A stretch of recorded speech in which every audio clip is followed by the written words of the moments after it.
자, 이제 옷장을 준비하는 디펜스 전략이고요. 한 분 더 나오셨습니다. MBN 골드 매니저 김덕호 매니저. 바뀌셨어요, 소속이? 아닙니다. 저 그대로인데 왜 MBN으로 나왔지? 하도 많이 와서 원고가 잘못됐군요. 네, 소속이 주식회사 풀레처 네, 김덕호 대표로. 어서 오세요. 반갑습니다. 네. 그 최현덕 매니저가 지금 잠깐 뭐 일정 때문에 자리 비우셔가지고 네. 오늘 대신 나와서 여기 뒤에 아마 소속을 고쳐지진 못했나 봐요. 자, 김덕호 대표가 보시기에는 오늘 시장 어떤 분위기고 느낌이 어떠신지. 사실 오늘 시장을 보면 좀 혼란스럽죠. 이제 결국은 이제 스위스 회동이 이제 진행이 되면서 뭐 미국과 그렇죠. 중국 간의 스위스 회동이 주말을 앞두고 있다. 네. 이게 얘기잖아요. 이게 이제 결국은 핵심이라고 좀 볼 수 있을 것 같은데 이제 지금 시장에서도 이제 결국에는 뭐 중국과 미국 간에서 이제 생생했던 이 무역 전쟁이 좀 완화될 것이다 이런 기대감을 안고 있다 보니까 네네. 지금 개인 투자자 같은 경우에는 이제 포트를 좀 지금 적극적으로 좀 변경하는 모습들도 좀 포착이 되고 있어요. 그러다 보니 아무래도 지금 공격적으로 남는 부분들은 특히나 이제 제조업종일 가능성이 크다라고 보고 있죠. 왜냐하면 이미 이제 뭐 협상 가능성이 크다라고 본다라면은 아무래도 그동안 이제 관세 무풍지대였던 뭐 엔터주나 게임주들 같은 경우에는 이제 매도를 좀 하는 경향이 많이 나타나는데 물론 이제 오늘 시장에서는 뭐 게임주뿐만 아니라 엔터주들도 좀 종목마다 차별화는 되고 있습니다만은 전반적으로 시장에서는 좀 숨고르기가 나타나지 않나라고 판단을 하고 있습니다. 네.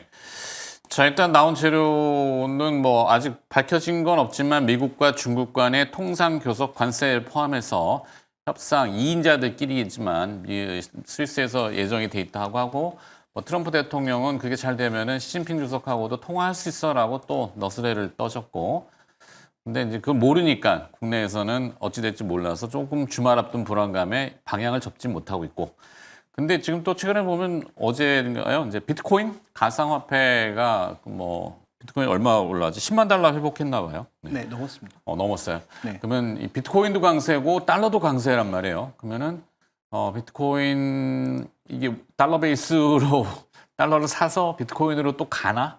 그래서 두 개가 다 강세인가? 어떻게 보세요, 비트코인은? 일단 뭐 증시 변동성보다 가상자산의 변동성이 컸던 것은 정책 효과도 있었죠. 네. 가상자산에 대한 또 긍정적 정책이 쏟아져 나오면서 다시 또 뭔가 기대감을 부여한 상황이고 지금 달러는 약세로 갈 수밖에 없는데 가상자산은 이런 정책적 배려라든지 그 다음에 뭐 미 정부에서는 아니라고 하지만 뭐 백년 국채니 아니면 이런 가상자산 중에 달러 베이스로 이루어진 가상자산을 이용해서 미국에 추가적으로 돈을 더 늘리려고 한다는 미국 채권의 수요를 늘리려고 한다는 이런 그 시나리오는 결국 유지가 되는 상황이다 보니까 네. 결국 이 강도가 현재 시장에서 의미하는 바가 좀 명확하게 있다. 그러니까 주식시장은 최근에 뭐 그립도 잃었죠. 그 다음에 달러에 대한 매력도도 떨어졌죠. 여러 가지 이제 실적에 대한 변동성도 관세 때문에 나오다 보니까 이쪽은 뭔가 조금 물음표가 생긴 반면 네. 가상자산은 정책적으로 밀어줄 수 있는 의지,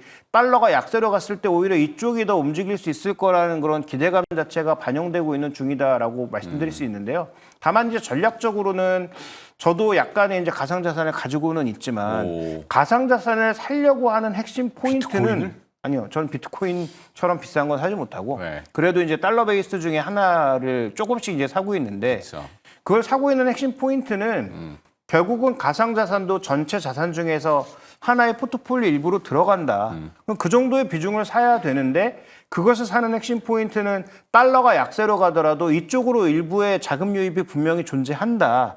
그게 이제 금융기관이 사던 아니면 이게 ETF용으로 들어오던 분명히 이제 이런 이동은 있을 수 있다는 거죠. 그래서 그런 관점에서 접근이 필요한 것이지 이렇게 또 뭔가 이슈가 나와서 급등할 때 쫓아 들어가는 것은 제가 보기엔 또 개미지옥으로 끌려 들어가는 꼴이다. 그러니까 이렇게 막 시장에서 화두가 되고 강세 보일 때 들어가시지 말고 다시 또 안 된다, 뭐 망가진다 했을 때 최소한 시가총액 5위권 내에 달러 베이스로 움직이는 것에 한해서만 조정식 매수 정도로 저는 말씀드리고 싶고 그 비중은 가상자산이 전 세계 자산에서 차지하는 비중 정도. 네. 저는 뭐 10% 이내 정도여야 된다라고 보고 있습니다.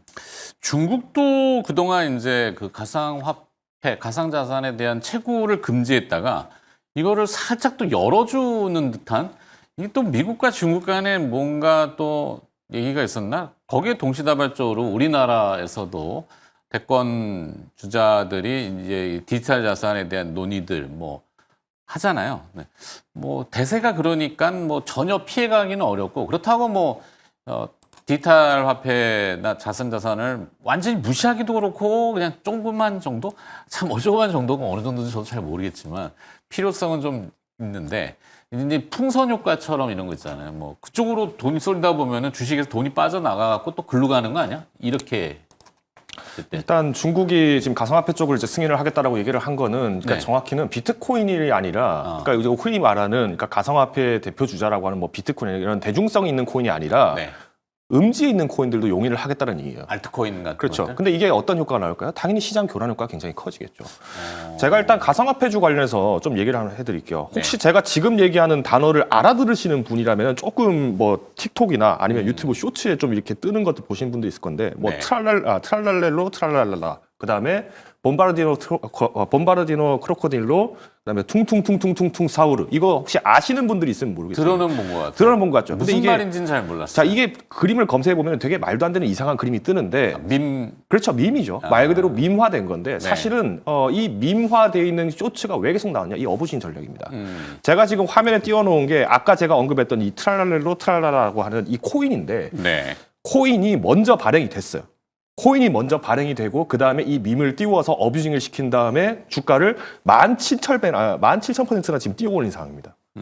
그러니까 이런 것들을 계속 강화를 하겠다라는 거는 말 그대로 중국 입장에서는 지금 미국의 어떤 금융시장을 흔들기에 굉장히 전략적으로 좋은 무기가 된다는 거죠. 그렇기 네. 때문에 아무래도 이제 중국 시장에서는 중국 정부에서도 이제 가상화폐에 대해서 어느 정도 용인하겠다라고 얘기가 나오고 있지만은 어느 경로로 어떻게 나갈지를 모른다는 거죠. 더군다나 지금 중국은 CDBC를 계속 강화를 하면서 디지털 위안화를 계속 사용을 하는 것을 권장을 하고 있는데 오히려 암호화폐로 자국 화폐가 지금 유출되는 것을 더 권장한다? 이건 말이 되지 않을 겁니다. 그래서 저는 일단 가상화폐 같은 경우에는 우리가 옛날에 저기 타짜라는 영화 보면 이런 말 나오죠. 네. 그 아귀를 조심해라. 도박판에 또 하나의 도박판이 있는 친구다. 뭐 이렇게 얘기를 하는데 네. 저는 수산물이 가상화폐 많이 비교가 되죠. 그렇죠. 고래 뭐 네. 네, 이렇게도. 그보다도 더 심각한 게 이런 고래가 가상화폐입니다. 수산물은 그래서 아니구나. 진짜. 저는 오히려 어떤 이런 밈이라든가 어떤 트렌드 이런 걸 보시면서 좀 위험을 좀 경각심을 가질 수 있는 분이라면은 정말 매매를 적극적으로 하지는 않을 거다라고 저는 판단을 하고 있습니다. 그렇죠. 약간 음의 영역이라면은 부작용에 대해서도 있지만 양의 영역이라면은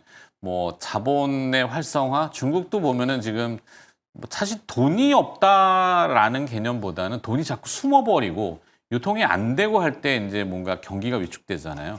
그런 것들을 이제 끄집어내기 위한 것들인데 또 최근에 논란이 됐던 미국의 이제 퍼스트 레이디 멜라니아 여사죠.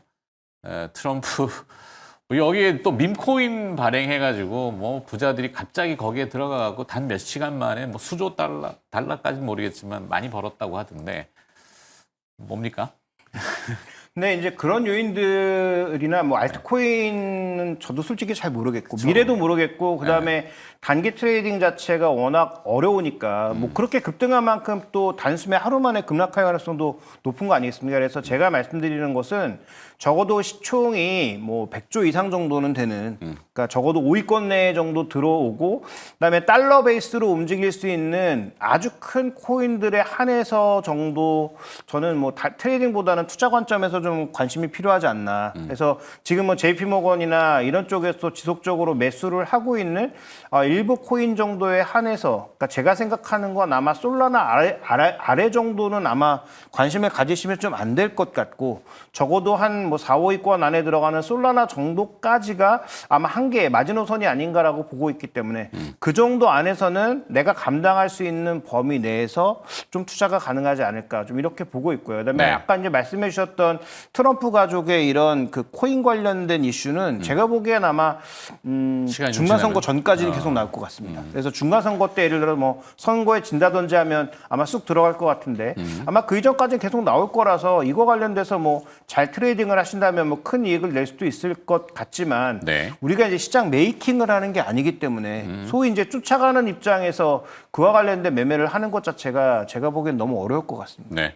자, 그럼 요걸 또 조금 확장해 보면은 그 CBDC라고 하는 이제 디지털 자산 통화죠. 디지털 화폐.